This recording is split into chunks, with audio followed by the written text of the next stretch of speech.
maintenant, on voudrait vraiment vous parler de la blockchain. Alors attention, concentration les amis, notre invité arrive tout de suite et on va tout vous dire sur la blockchain.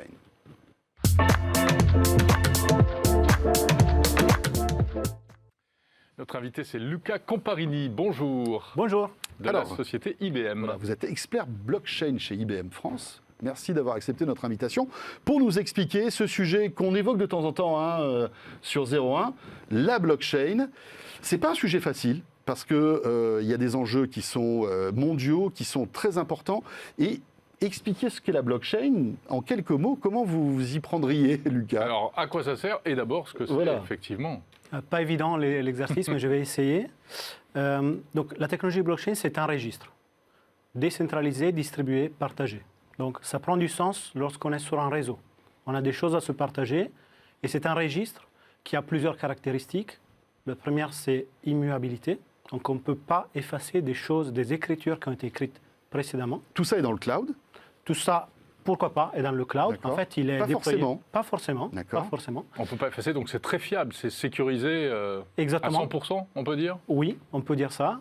Deuxième caractéristique, c'est non répudiable. Alors, c'est un peu technique, mais ça veut dire que si moi j'écris quelque chose avec ma propre identité, vous ne pourrez jamais dire que c'est vous que vous avez écrit la chose à ma place. D'accord. Donc, de facto, la blockchain, c'est un notaire digital qui permet de notariser pour toujours qui a écrit quoi, quand. Parce que chaque information, chaque écriture est timestampée à l'instant où on écrit. D'accord, donc ça c'est la théorie, on va dire, c'est l'aspect conceptuel de la blockchain. Maintenant, très concrètement, ça veut dire que ce sont des algorithmes qui sont adaptés, développés par de plus en plus d'entreprises pour toutes sortes d'applications en fait. Ah, effectivement, oui. On connaît la blockchain dès le départ grâce à Bitcoin, grâce aux crypto-monnaies. Oui. C'est un cas d'usage dans lequel on a un réseau de participants où chaque participant a le droit d'écrire sur ce registre. Moi, je transfère de Bitcoin à toi. Et ça, d'un côté systémique, en fait, le réseau Bitcoin fait vivre une blockchain avec des informations qui concernent seulement des transactions financières. Après, qu'est-ce qu'on y fait d'autre? Parce que le sujet, finalement, de registre partagé peut avoir du sens dans plein de sujets différents. On parle de traçabilité alimentaire, ça c'est un sujet d'actualité. On va en parler en détail, oui, dans un instant. Évidemment, j'espère ne pas vous avoir spoilé, mais la traçabilité alimentaire, c'est un sujet dans lequel on a plusieurs acteurs dans une chaîne de valeur. Et la blockchain sert comme outil de partage d'informations pour permettre aux acteurs d'avoir un fil rouge et en fait, de consolider les informations qui concernent l'écosystème. Est-ce qu'on peut prendre un exemple d'un produit Alors, on en a plusieurs. La France est plutôt bien avancée sur ce sujet. En matière de nourriture, en général, on est plutôt bien placé. Exactement. On est dans le deuxième pays meilleur au monde pour la nourriture. Vous comprenez d'où je viens avec mon accent. Cela dit, en Italie, c'est pas mal non plus. Effectivement. Si je puis me permettre. Effectivement. Donc, la blockchain et la traçabilité alimentaire, en France, plusieurs références. Donc, on a commencé par Carrefour, Nestlé, donc la mousseline, le lait Gigose. La purée. La purée.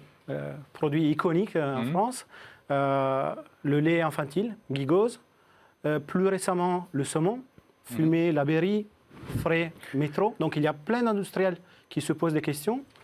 Mais Lucas, excusez-moi, je vous coupe, mais la purée par exemple, c'est super, mais ça sert à quoi que la purée soit dans la blockchain? Concrètement, c'est pour nous... C'est très bon la blockchain en purée. Je pense, mais pour le consommateur, ça sert à quoi? Il y a deux sujets. Le consommateur aujourd'hui, vous voyez l'émergence de Yuka, le succès de Yuka, se pose plein de questions. L'application qui permet de savoir si les produits sont de bonne qualité. Exactement. Yuka joue ses courses avec Yuka, bien sûr. Moi aussi, ma femme également. De plus en plus de personnes aujourd'hui en France. Donc le consommateur moyen aujourd'hui se pose des questions. Est-ce que je mange suffisamment bien? C'est bien pour la santé, etc. Donc Yuka donne une vision statique. C'est les ingrédients qui sont dans le paquet etc. sont bons ou pas selon des algorithmes. Les sujets qu'on traite et les initiatives qu'on a côté blockchain, c'est plutôt des sujets dynamiques dans le sens où il y a toujours un QR code qui est sur un emballage d'un produit blockchainisé. Voilà, je prends ma purée, par exemple. Vous avez un QR code qui est collé sur l'emballage, qui vous redirige quand vous le flashez sur une page web. Vous rentrez le numéro de lot qui est imprimé sur le paquet. Ça fonctionne également pour le saumon et pour les autres ingrédients. Et qu'est-ce que je peux savoir à ce moment-là? Vous connaissez la provenance des assets, donc des ingrédients que Donc la vous purée, avez. je vais savoir d'où viennent les patates. Exactement. C'est ça. La composition les variétés de Si c'est pommes du de terre. bio, pas bio, si c'est... Exactement, la provenance, la région, dans Mhm. le cas de la mousseline. Si on prend le saumon, c'est la densité de l'eau, le type d'alimentation, Ouais. la durée d'élevage, les conditions de. Et c'est des données un peu conditionnement. techniques, ça, pour le consommateur final. Ce qu'il veut, c'est qu'on lui dise si c'est bon ou si c'est pas bon, quoi.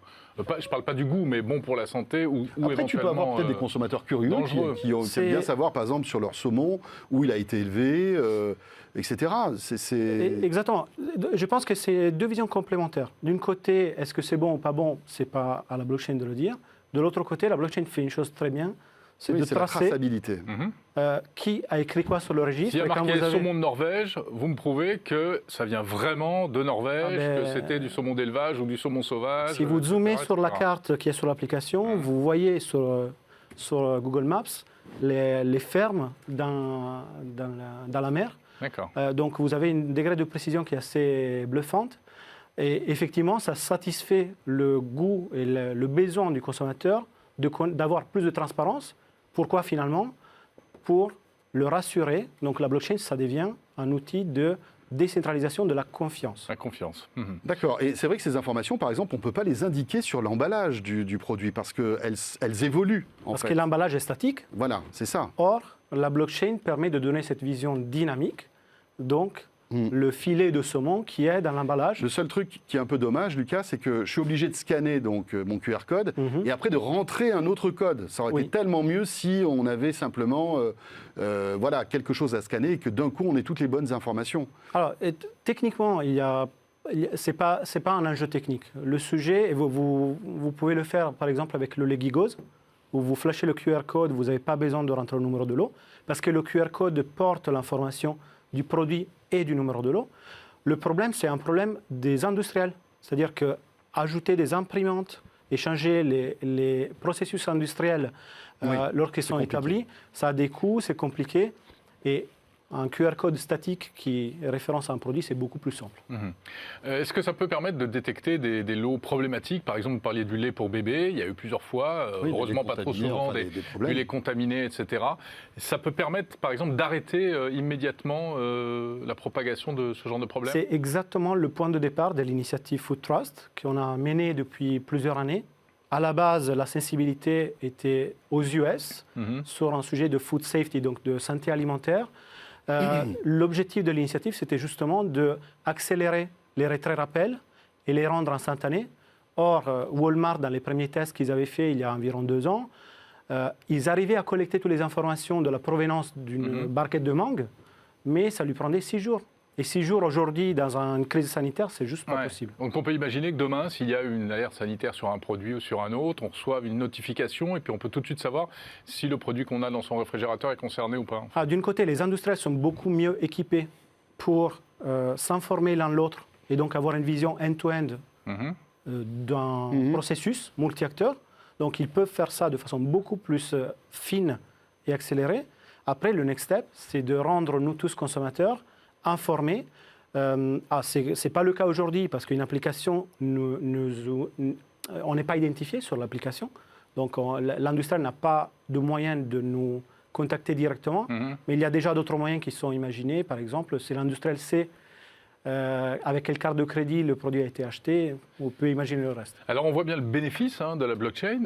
Malgré tout, on sait que la blockchain, c'est très gourmand en ressources informatiques, donc en ressources énergétiques.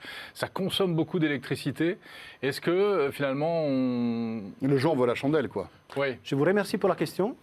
C'est une des questions, un des mythes un peu de la blockchain. Première information, il y a plusieurs technologies blockchain. Les sujets de blockchain énergivore concernent certaines typologies de blockchain, des blockchains qui sont dites publiques, donc dans lesquelles le registre est accessible par tout un chacun. Bitcoin, c'est un exemple. Pourquoi? Parce que pour sécuriser le registre des bad guys qui sont sur Internet, il y a des algorithmes en place qui consomment beaucoup de ressources processeurs et donc d'énergie. Ce qui n'est absolument pas le cas sur les technologies blockchain utilisées dans les contextes industriels tels que la traçabilité alimentaire. la consommation énergétique de la solution Oui, c'est n'est les pas plus crypto-monnaies élevée. qui consomment beaucoup d'énergie, mais Exactement. pas tellement la blockchain. Et pas les Malgré autres tout, blockchains. pour suivre comme ça les produits agricoles notamment, etc., vous mettez de plus en plus il y a de plus en plus des capteurs partout, de la saisie informatique à tous les niveaux. Ça aussi, ça a un impact notamment environnemental. Oui, peut-être à grande échelle. Après, là, je pense que le jeu en vaut la chandelle. Absolument. Parce qu'une chose qui est clé, c'est qu'aujourd'hui, dans le doute, ou en cas de problème et dans le doute, ou si on n'a pas l'information, qu'est-ce qu'on fait? On jette. Et l'objectif, en fait, de collecter autant de données, c'est de rendre les processus plus efficaces, donc efficacité opérationnelle, réduire le gaspillage et informer mieux le consommateur, donc lui donner une vision plus transparente de ce qu'il achète. Alors Lucas, on a eu deux exemples en fait. On a, tout à l'heure, vous nous avez expliqué un peu la partie monnaie avec Bitcoin, avec la nourriture. Quels sont les autres axes de développement de la blockchain qui pourraient justement arriver jusqu'au consommateur, jusqu'à nous?